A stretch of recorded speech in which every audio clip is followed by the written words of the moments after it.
with the Polaris 325 Magnum, and this budget build is going to be a budget build only. So in the last video we did, we got the Polaris that I had that was left to die in the woods running. This one didn't have any wheels or tires on it. The owner said the transmission was messed up in reverse, and in the last video I got it running. We seen that it will go forward and backwards, and we did the carburetor. What else did we do to it? We put a new starter gear and stuff like that. So it runs. I've been doing some work to it. I got this back bracket here that holds the rear rack on. This is a support for it. Also on this frame here, I didn't notice that these brackets here were broken off, and you couldn't bolt up the rack at the front. So what I did, I cut those brackets off of the 500 that I picked up, and I cut them off there and welded them onto here because somebody had made a muffler bracket that was all janky, and so now the muffler's on straight. And this one here, I'm going to use the green plastics off of it. I also picked this one up for free. It didn't have any wheels or tires on it, but I'm going to use the green plastics. But I noticed these plastics are kind of in bad shape. They got some cracks in it. I'm trying to buy these plastics. They're expensive, and I don't want to put a lot of money in that old four-wheeler. So I bought one of those plastic welding kits. It's like a big soldering gun, and it has the little metal strips that you heat up. We're going to try and mend these cracks back together, clean them up a little bit. That's the front. The back is cracked as well.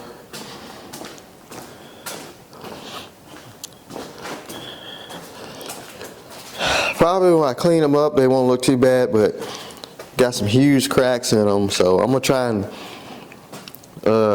mend that back together too. So the 500, I robbed the transmission out of it, the rear drive shaft, the front drive shaft, and I just pulled the whole diff and everything with the front drive shaft. This bike over here, the drive shaft and universal joints are bad. Someone had already been in here, and I don't think this is factory. They have these roll pins that go in there to hold the shaft to your transmission shaft. Someone just put one of these pins in there with the clip, which is a good idea, but these universal joints, they're toast. I mean, look at that. They ain't never been greased before. That's for the back. And the front, it's the same scenario here. I mean,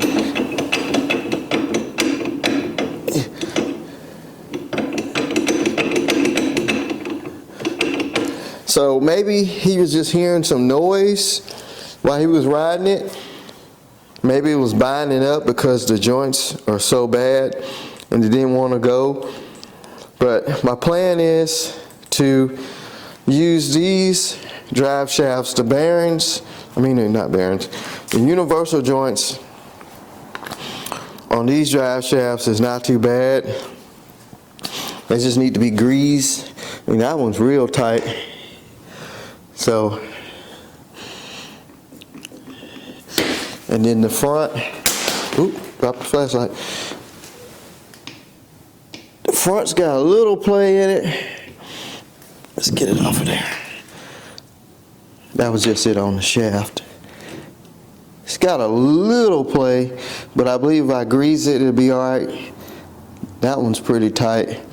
But you have these roll pins you have to knock out to get these off the shaft or your diff in transmission. Well, the rear one on the transmission.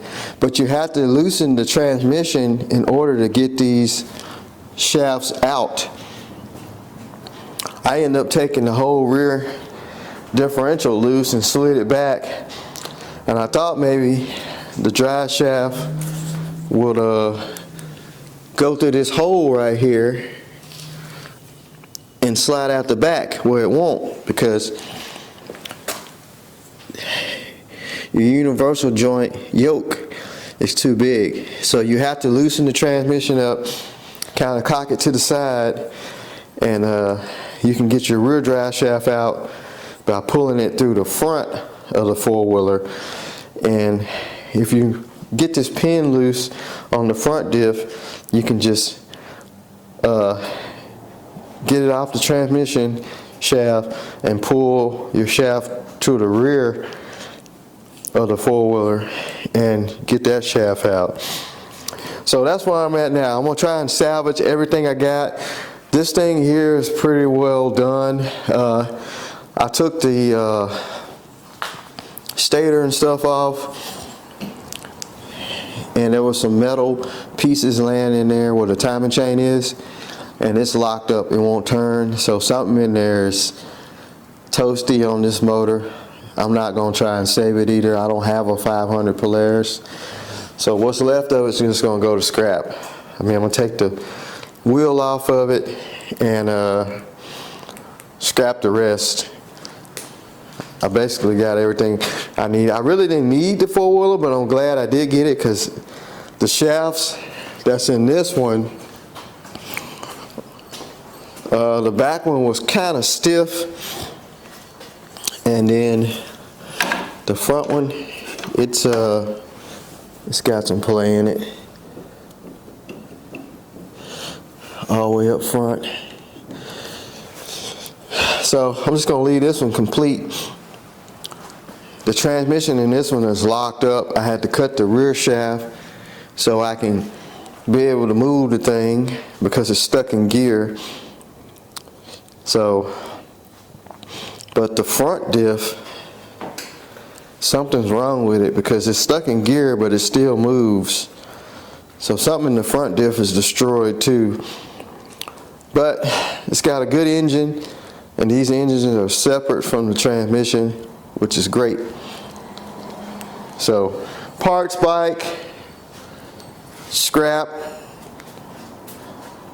savable. So that's where I'm at now. And then I gotta try and get the right side tire.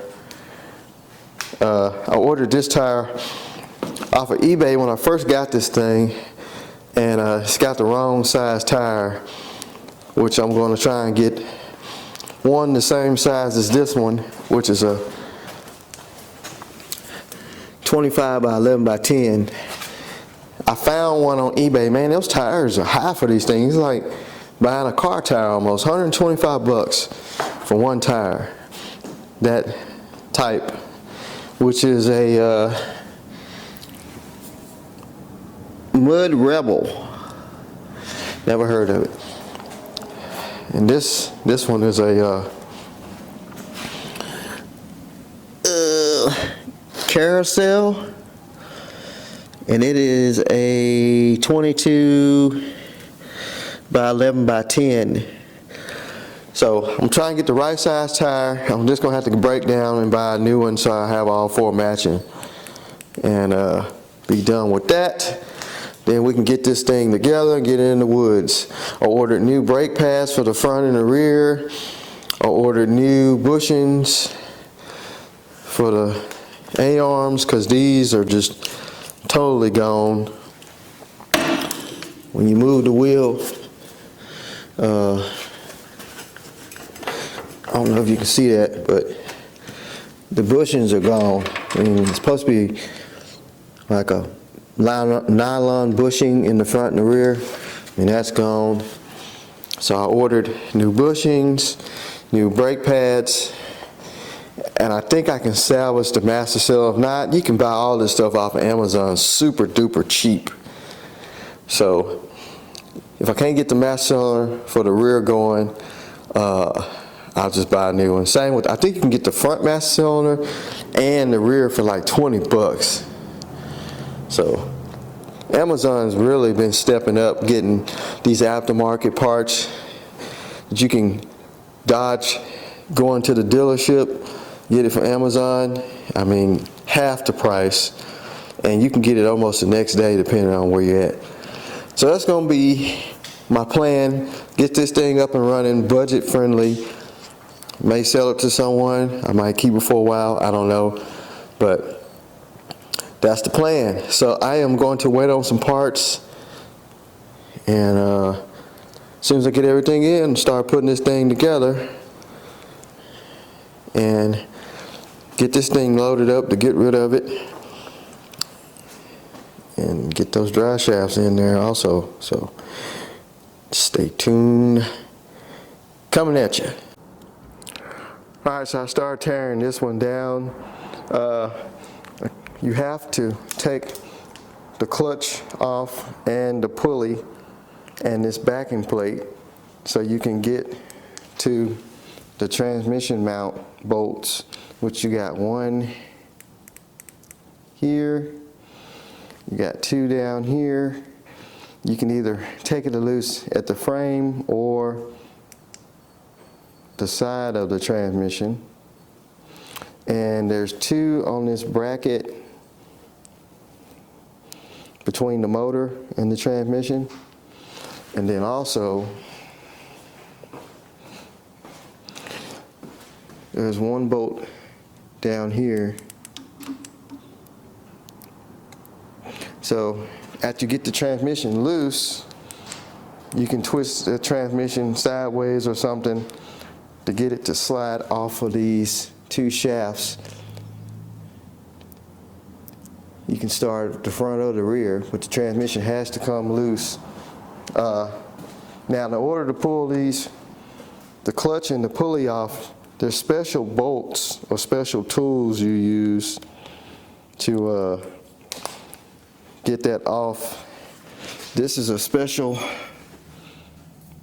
puller for Polaris, and it screws into the clutch like that. And as you screw it in, you can hit it with an impact or a ratchet. It's pushing against the crankshaft to push this clutch off of here. Now this one takes a different type. I don't have it, but I found a bolt that's almost the same thread. I mean, you can see what it did to it, kind of boogered it up. But as I was, same thing on the other one, as I was turning in on it, the vibration of it just kind of shook it off of there. But there is a special puller that screws into this pulley, and it pushes against the transmission output shaft. And then you have to take this cover off. It's 5 10mm bolts and 3 Phillips head screws. And then you're right on the side of your motor and transmission. So I'm going to, I think you have to unhook the linkages too, because they're going to be in the way. Pull the air box out. So I'm going to loosen all that, then get these shafts out of here. I got to get the pin out of the front one and be able to put the new used shafts back in. So, and also, if you want to, you can clean the side of your engine, but we're not going to do that. It looks like there's a seal. That's a dust cover seal. Where's that go? On side of the train? I don't go on side of the transmission. It goes on the back side of this cover. Yeah, it goes on the inside this cover, like that. So make sure you don't lose that dust shield seal. All right, so I'm gonna keep plucking away. So it's a rumble in the jungle on this 325 Magnum. So I was going to pull the shafts out so I can replace them, and both yokes are frozen. This is the transmission, so I had to pull it out. The yoke is frozen it won't come off. It's got a bunch of rust on the spline shaft up in there, and it won't let it slide off of there. And then there's a bunch of rust on the front yoke, on the front diff, and it won't budge. So I had to cut the shaft just to get it out. And the rear was the same way. It was rusted. Let's see. It was rusted onto the shaft. On the back of the transmission. So what I did, I took the shock loose and I got the rear end shoved up as far as I can, and that gave me some slack where I can get the rear shaft off first. And I'm gonna have to try to lock this transmission down somehow and knock the rest of this shaft off. On top of it, I got to come over here on this one and get this pin out. Hopefully it's not frozen on this one, and get this shaft off. So that's where I'm at. I really didn't want to have to pull the transmission out of it, but I didn't have any other choice because the shafts were frozen on both ends. So while I got it out, I guess I can vacuum all that dirt out of there and put it back together. So I got the new master cylinder for the rear and the front. I got the new A-arm bushings to go on the front. Got new brake pads for the front and the rear. Calipers are junk. This one here is tweaked sideways, like the pin is bent. So I'm gonna have to round up some of those off the other ones. So that's where I'm at. So I'm gonna go ahead and get this shaft off of here and get that one off of there, get them greased up, and get this thing back together, because I didn't think I was gonna have to go this far with it. But this thing sat on the ground with no tires for a long time, and I can bet you the bottom half of it was underwater. So all that water then rushed up those spline shafts. But we'll get it.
Well, after beating on this thing for about 75 hours, I finally got both shafts off.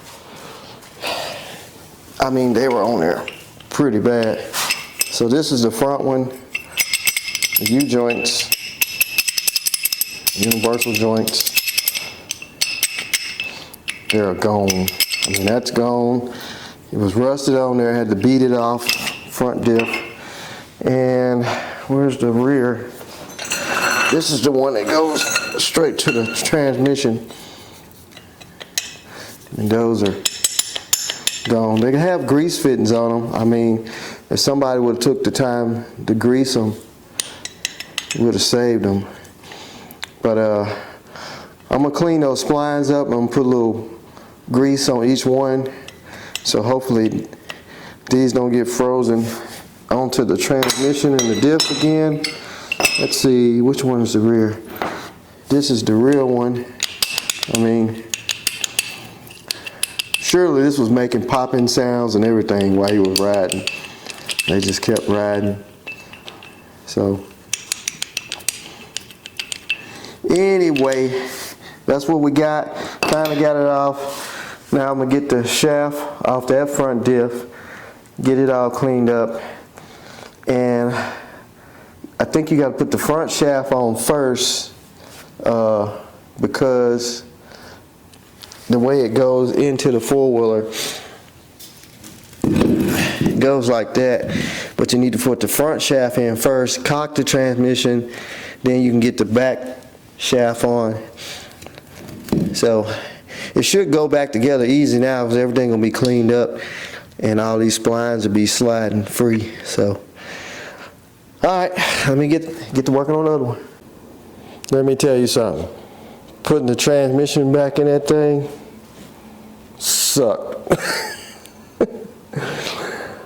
You have to do a lot of maneuvering to get that transmission set back in there to hook up that rear drive shaft, unless you unhook the rear end, slide it back a couple of inches, and then you can get it to line up. So it's in. I greased all the U-joints and everything. So I got the pull start cover off because I'm going to pull the flower off and clean the stator and just make sure everything in there looks good before I seal it up completely. There's the new starter gear. It looks not new anymore. But I'm gonna clean all that up, and yeah, so now I just gotta do the brakes and the control arm bushings and put the master cylinder on, but that's all hooked up and ready to go. Spins, well, I got it on the ground now, but everything spins good, no clicking, clacking. So I'm gonna call it and get on it the next day. All right, so fixing to start tackling, putting the lower control arm bushings in. Picked up some from Amazon. It was just a kit. It comes with these plastic bushings. Yes, Polaris made plastic bushings for the lower control arm. Kind of cheap. And it has these rods, and how it works, these rods, they slide into the control arm like so, and then you have these bushings and these brass spacers here. So you want to put the flat towards the bushing, and it has a bevel piece. It's beveled in there. That's going to go inside of the control arm like that. You got a grease fit in there, and you want to put bushing on each side. And also it has these bolts, flat washers, lock washer. They go into each side of the rod because this is threaded, and you tighten them down on each end, and after you get the control arm back into the frame. Was digging through my stash and I found a Polaris book that I didn't know I had. It's from 85 to 97. Now this is the older style, but it's pretty much the same. Actually, I got one of these. It's a 400 two-stroke, and it shows it right here. You got your bushing there. Then you got, now the older ones use a plastic washer, which is there, and they got away from that through the years and started using these brass pieces. Now also, I would recommend that you clean out this control arm tube, especially if you've been running it and there's rust buildup in there, because you will have a hard time getting this to go back in. So you want to make sure, see how it's kind of stiff? It only went like halfway. You want to make sure you clean that out if you can. Put you some grease on here before you slide it in. And I got these little wire brush things from Harbor Freight. You can stick that in there, and kind of hard to do with one hand. Stick that in there. See all that rust coming out? You want to get that clean. Look at that. That's because they've been running it with the bushings gone for so long. And that'll clean up your hole where your grease fitting. Now you could pull this out and clean it, but sometimes they'll break off. Then you have to drill it out and put a new one in, so I wouldn't fool with that. You could run your grease gun on it before you put everything back together, just to make sure it ain't stopped up. But look at all that rust coming out. Because you want this to be clean. It's coming out the other side too. You want it to be clean, so that way when you put the bushing in there, it'll go in smooth. Still need to do a little bit more cleaning. And the grease will circulate better, and that rust won't eat up your bushing so fast. So I'm gonna go ahead and get this thing cleaned out real good, blow it out with some air, some carburetor cleaner, make sure the grease fitting is gonna work, and get this front end back together.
So I'm testing out the 4-wheel drive, making sure it worked.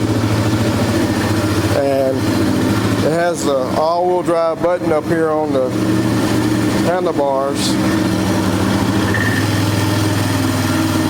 This is a great way to test it out and see does it work. But I think the button has a short in it because when I turn off 4-wheel drive, it seems like that side has stopped spinning. And this side keeps spinning. Let's see. Well, actually the 4-wheel drive is just staying on. Something fell off.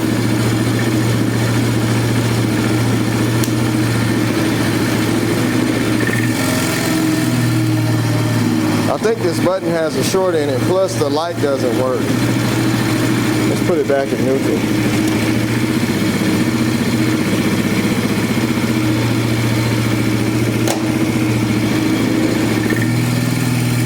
See how that side stops? This side's still pulling. Ugh. If I switch it off, switch it back on,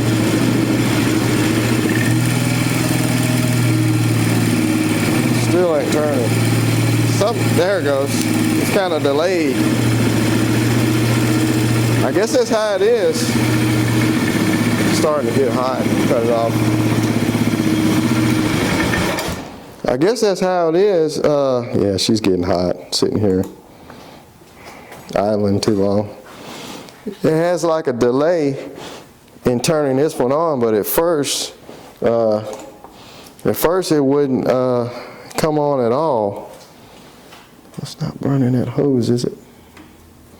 We'll let it cool off. There's no wind going through there, and this is an air-cooled 4-stroke. It has an oil cooler though, which didn't come on. It's pretty warm. I believe that's where it had that wire ran up. It has a temp light also. Looked like the fan would have kicked on. I seen a little smoke coming off the head. Let's see here. For some reason my battery don't want to stay charged up. It has a sensor right here on the oil cooler. Maybe it just ain't came on yet. I don't know. But anyway, the 4-wheel drive, all-wheel drive, didn't want to work at first with this button. And I got to messing with it. That wheel will turn on, this wheel will turn off, and then both of them will come on. So I still think it's a problem in here. I hooked this other one up I got, and it was working okay, and then it stopped, and then this one was full of water. So they probably just need to be cleaned. Pop the top off of them, clean the contacts. Plus the little all-wheel drive light doesn't work. And the one on this one does work. I think I read up if this light is not working, it will not make it work right. I mean, correct me if I'm wrong. And I got this one here too, but I don't know. I'll probably put that other one on there, take this one off. I got to still do the brakes, but I want to make sure that the 4-wheel drive working. I guess I'll check that fan too, make sure that cooling fan comes on the oil cooler. Alright, well, I am going to stay busy. Alright, so my guy came and delivered. He basically brought me everything he could off of that 325 he's parting out. He brought me the front back rack, the front bumper, another gauge cluster, some LED lights, air box, rear plastics with the side steps, the front fenders with the little hoods, little hood that goes on the front of it, 3 side covers, and a seat. So I think that was a good deal. Like I say, these plastics are not all busted up. They have some tabs that's broken, but I can fix that. But I think they're going to clean up really nice. They still got all the emblems, well, not emblems, but the stickers on them. So that's going to work out pretty good. We'll use the LED lights. We'll use this air box on the other one because I think I'm going to, a little bit later, I think I'm going to put this one together since it does got a running motor, like I said. And we'll just see if we can cobble these plastics back together, make it look decent. But anyway, oh, he didn't bring the front axle. He said he couldn't get it out of the differential. So I'm gonna end up repairing that axle or swap it with that one. And let's get this thing together finally, now that we got some decent plastics. And probably just throw a little tape on that seat. And yeah, get this thing rolling. I'm ready to button this project up. Alright folks, so start putting this thing back together. I got the front and rear plastics on it. I still got to put the front flares on the side of the front fenders, and I got to put the front bumper, front rack, and rear rack on. But starting to come together. These plastics, they're not cracked, they're just a little faded, but it's better than these busted up things here. Got the seat on it. Of course, it's got some tears. I found a brand new seat. Guy on eBay. We're kind of going back and forth on the price, but I might just slide some Gorilla Tape on there for now. Another problem is this gauge cluster here. It's off a 325 Magnum, which with these plastics came off of. But some of them had the speedometer with the gauge, with the mileage, and the bracket is different. So it's got the speedometer here, but you can see an outline where I had it sitting, and I think I can take my grinder and just cut this edge out like a half circle, and it'll sit flush, and I can use these two outer screws or holes to bolt this up. Plus it don't have the wiring harness for the speedo anyway, so it's not going to work. It's basically just going to be for looks anyway. I think some of them came with the speedometer and some of them came with just a plain cover. It must have been 325 Magnum something with some other like you have your XL or X or something like that. I don't know, but anyway, like I say, I get these fenders on, or fender side skirts on, and the racks and stuff, headlights, and we'll be good to go. I'm trying to find a tire. I guess I'm gonna have to just break down and buy a new one. I've been trying to find a decent used one, the same size as this one over here. So I'm gonna have to just go ahead and break down, I guess, and buy a new one, so they have all four matching tires. They have the two matching tires on the front and two matching on the back. But like I say, everything else is shaping up on it. Finally got the plastics on, and I told you guys it was gonna take me a while to get this thing together. Working on like 4 or 5 four-wheelers, and a lot of stuff was mismatched, and you know, stuff needed to be replaced. Brakes didn't work, fuel system didn't work, just a lot of stuff. So I'm gonna keep moving forward, get the front wheels and all that on it, and try and modify that bracket for the gauge cluster thing up there, and racks, and we should be ready to go. So I'm gonna keep on plugging away. So what's going on, guys? Here it is, the 98-99 Polaris 325 Magnum. It's 2 years, I guess, because it's got parts from the 98 model and the 99 model. But in the last video, if you watched it, I got this thing running. I have put a new starter on it. I have went through the brake system. Well, I didn't go through the brake system in the last video, but I did get a new starter on it, and I got it running. And the video before that is when we first got it. It was just a pile of trash, basically. I mean, the four-wheeler had been sitting in the woods for a long time. Everything on it was muddy and dirty and rusty. Plastics faded and broken. But I ended up getting it for free. Got 2 more. Then I ended up getting another set of plastics that I was going to use instead of the plastics I was going to use at first. So like I said in the second video, it's going to take a while to bring this thing back to life. I'm a little bit under the weather, so I'm sorry if I sound funny. Got all the tires on it, so let's uncover it and let y'all guys see it.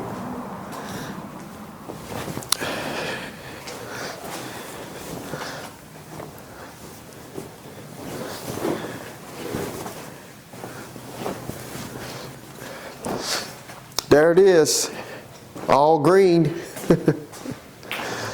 I'll fire it up, let y'all look at it first. So like I said, I've been all through this thing, and I brought it back from where it started. It was actually the camo color at first, and those plastics were really bad. So I ended up getting another four-wheeler that was green. Those plastics were cracked and faded. I was going to try and save them.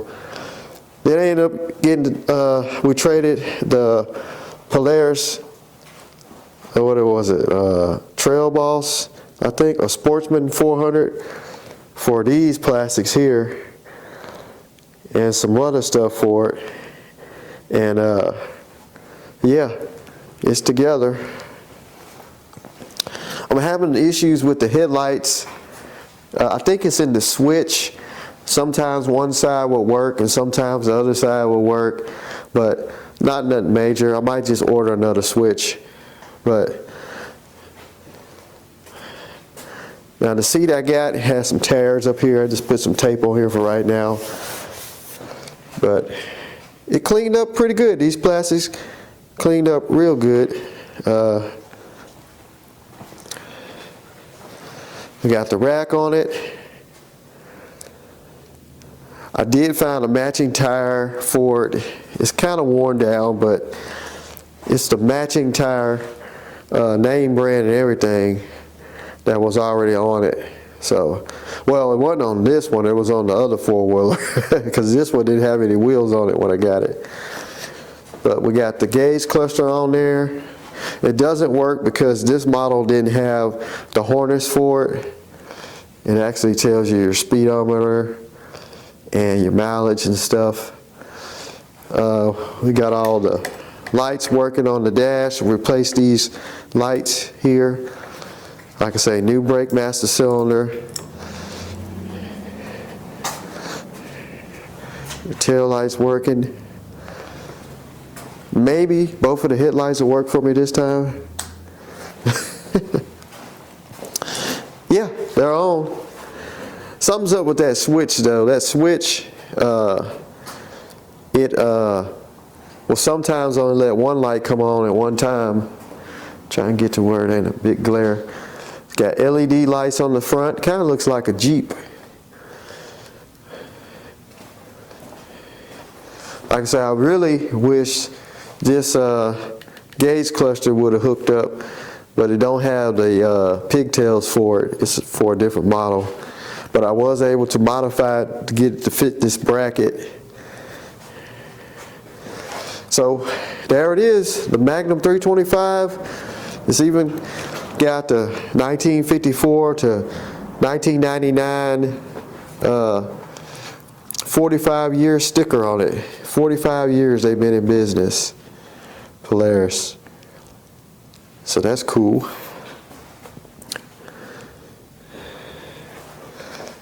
So it still can use a little bit more cleanup, but I mean, for what it is and where it came from, I think it looks real good. So I'm gonna fire this thing up. I haven't rode it yet. So my plan is to take it on a trail ride, test out the 4-wheel drive and stuff like that. And far as I know, they're working. Now these things have a magnetic front wheel drive system, and it's actually got electric coils that draw in these little knuckles inside of the front axles, and it's a weird setup. Sometimes they work right, sometimes they don't. I bet you these headlights stop working.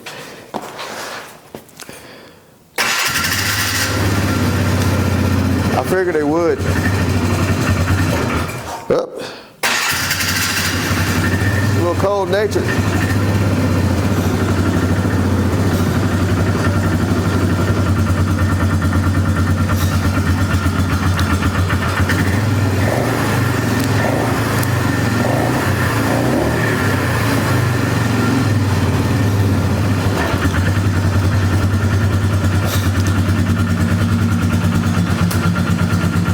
I don't know what the deal is with that switch, but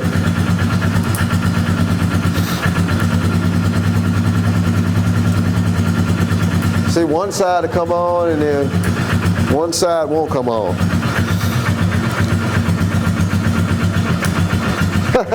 It did it again. Come on, Betsy.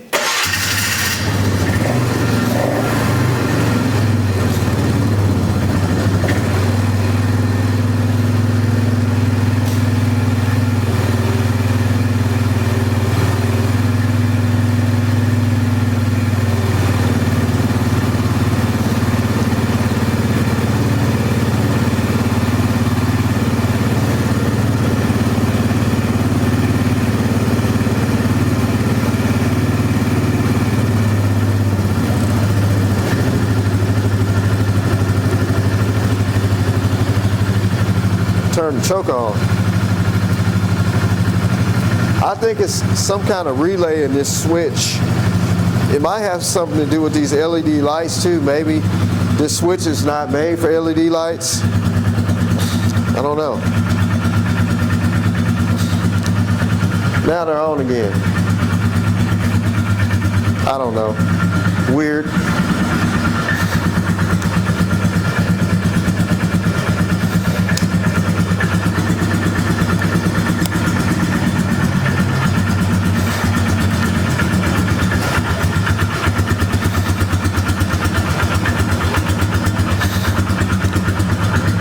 I might have to idle it up just a tad. Yeah, I need to idle it up some.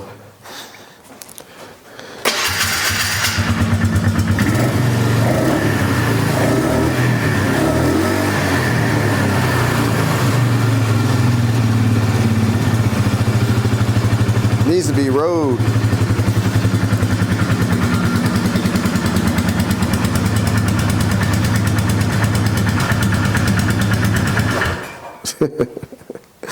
Been running fine all day, all of a sudden now. Don't be camera shy, you four-wheeler. So anyway, we'll get this thing out and ride it. It's just gonna need some time on the trails. Probably put some seafoam off in the gas tank and take it out and ride it. I mean, the carburetor, it wasn't too bad. I had to go back through it again, but I'm pretty sure it's going to need a new carb probably. But hey, it runs. It looks decent now. And I don't know if I'm going to keep it or I'm going to pass it on, but it's saved though. We saved it from sitting in the woods, and being trashed out and probably parted out. So the motor is sound, it don't smoke. Let's see if we should fire back up.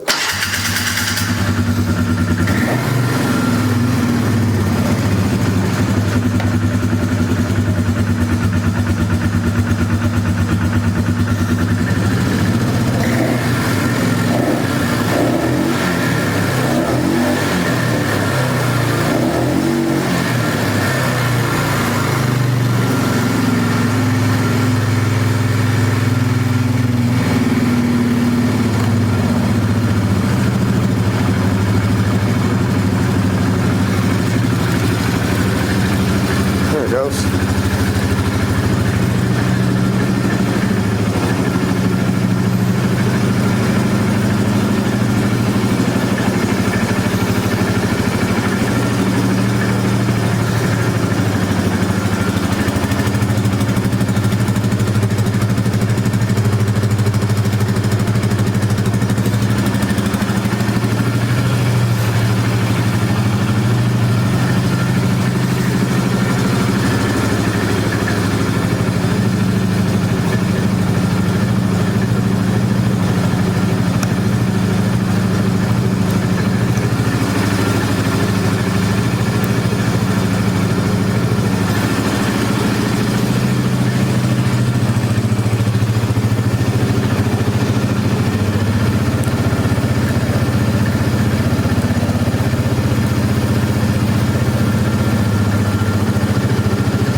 What's up with the switch? It's doing that again. It's weird.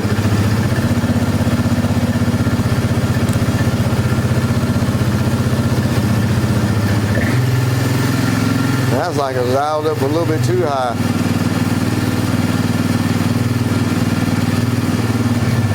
They just all of a sudden come on.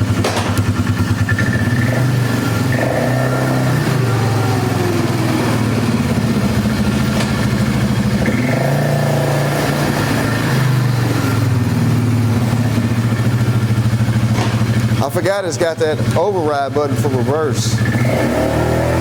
Woo-hoo.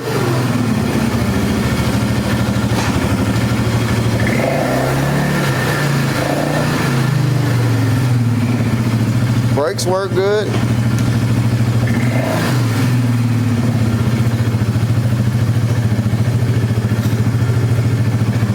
Like I say, the carburetor still can use a little more tuning, but it just needs to be rode.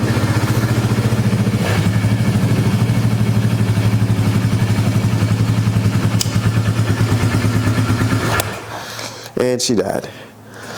This might be out of gas. I don't even know how much gas I put in it. But it'll do.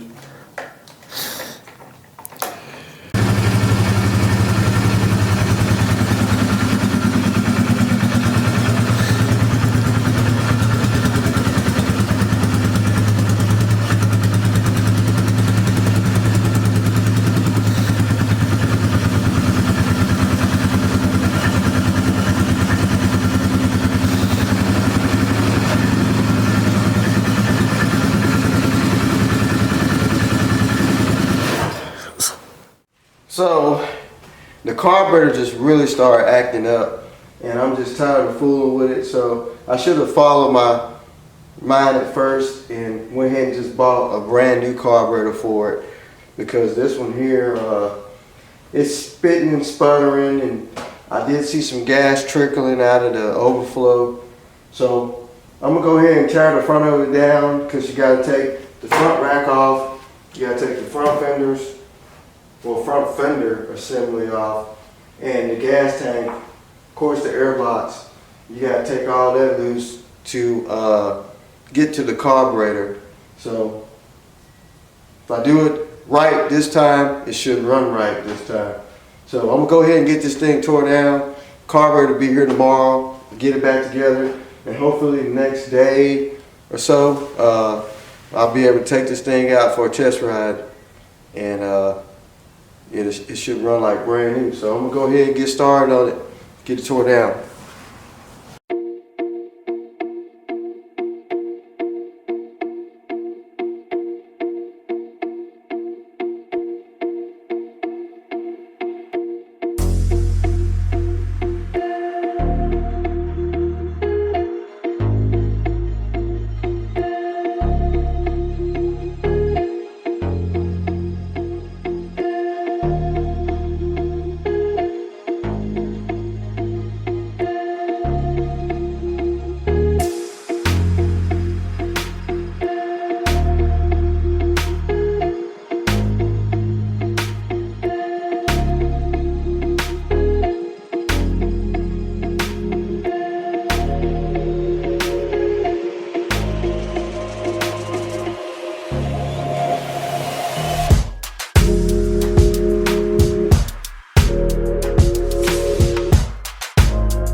So I got it all tore down.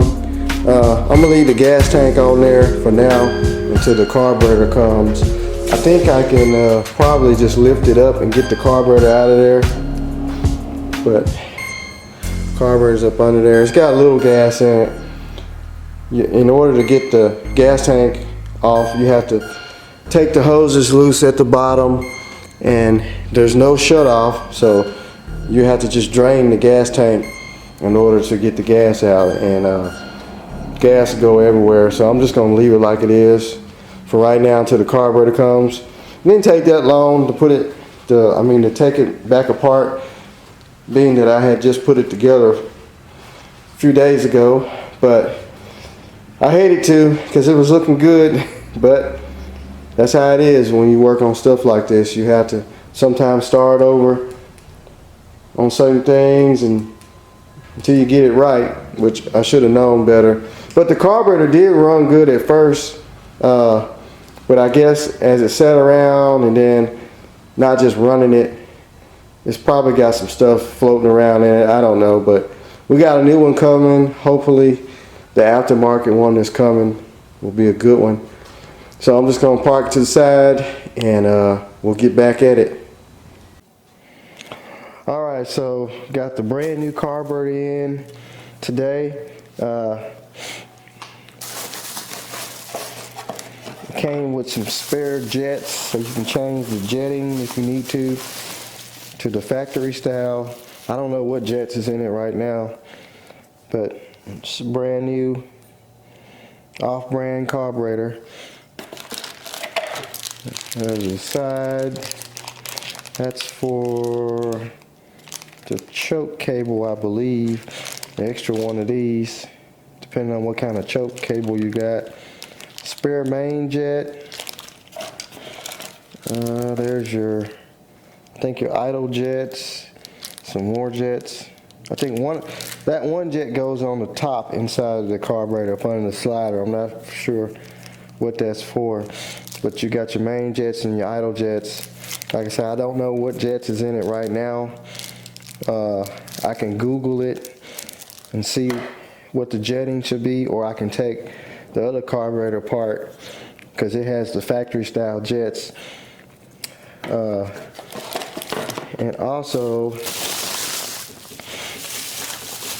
I got the brand new intake boot, because the one that's on there is rock solid hard. So there's a new intake boot. I'll put that on there. So I am going to check on the jetting, make sure the jets is factory, and get the old carburetor off and get this carburetor on and get this thing back together and crank it up and hope it runs a hell of a lot better than it did the last time I ran it before I took it apart again. Well, here she is, folks. The 99 or 98 Polaris 325 Magnum 4-wheel drive. Finally got it outside. We got some rain coming today, so I said I might as well get it out here and ride it before it sets in. It seems like every time I get ready to test ride something, it's we got some bad weather coming. It's hard. This winter's been really screwed up here in Memphis. I mean, we have days that's 60 degrees and 70 degrees and 60 degrees and then it drops down to 32. Then we have snow for 2 days. Then it's 12. I mean, it's just ridiculous. But anyway, I'm gonna get this thing out, take it for a cruise back here. It's kind of muddy, but that's what they're for, right? So I'm gonna just cruise it up in here. I'm not gonna go too far off in the woods. I don't want to get caught back there in the rain and mud. I don't have a winch, but we do got 4-wheel drive. So this thing looks pretty good. I mean, from where it came from, like I said, we got the new carburetor on it and everything. So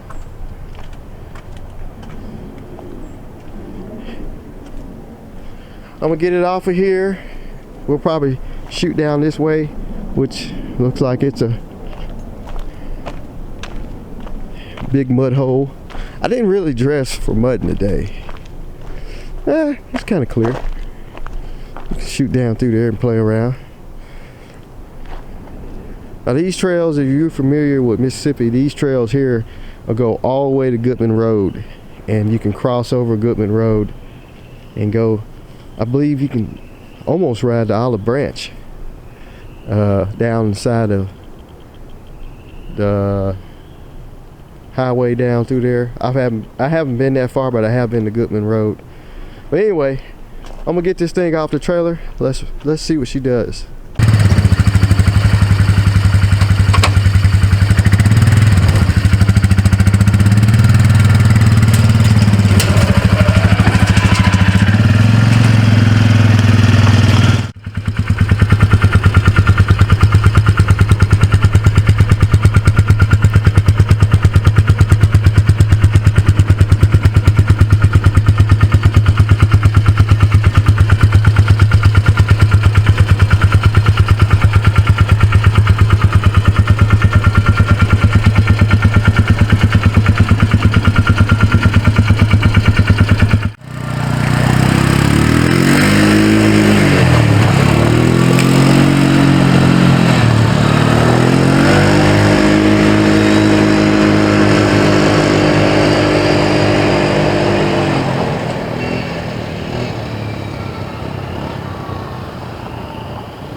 Got good top end power for sure.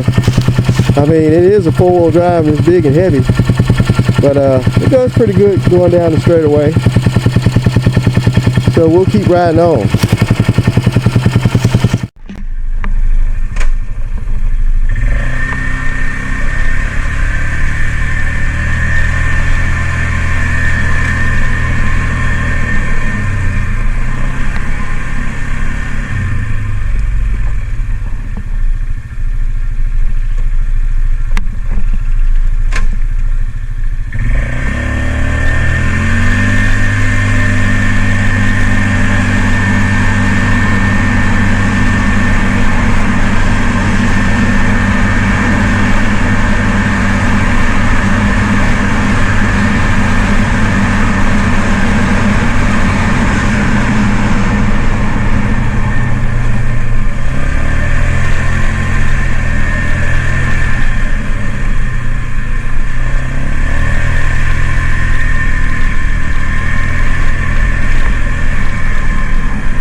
like I want to get muddy.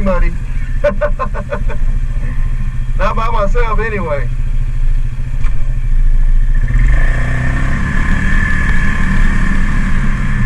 They have really torn up down here.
did have to stop and idle it up a little bit, but it's alright.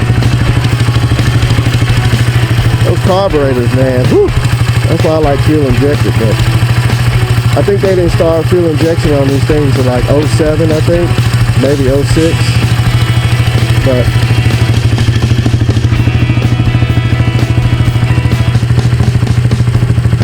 doing pretty good.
go, folks.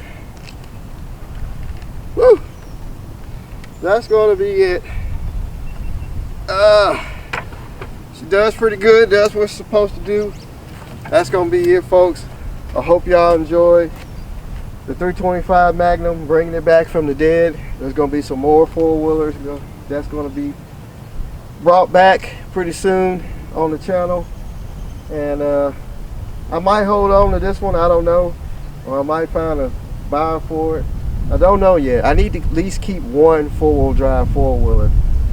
But yeah, that's it. So like I said, y'all like, share, subscribe, and thank y'all for tuning in. And basically that's it. So we'll talk to y'all later. Y'all be safe out there. Have a good weekend. Peace out.